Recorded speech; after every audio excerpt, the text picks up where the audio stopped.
Welcome to latest world news.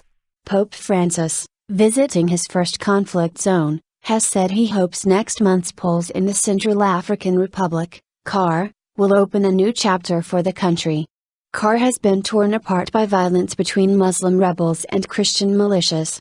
The Pope was speaking after arriving in the capital, Bangui. Acting President Catherine Samba-Panza has asked him for forgiveness for the country's recent religious violence.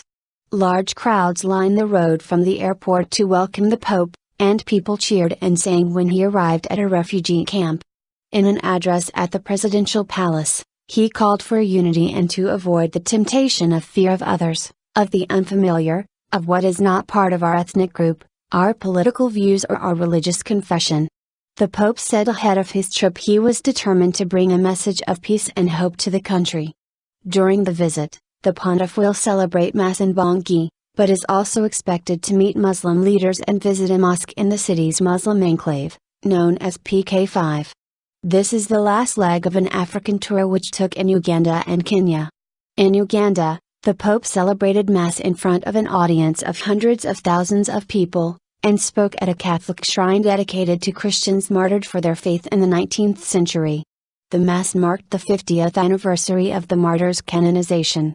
On Friday, the Pope addressed an audience of young people in the Kenyan capital, Nairobi, urging them to unite and take a stand against the destructive effects of tribalism.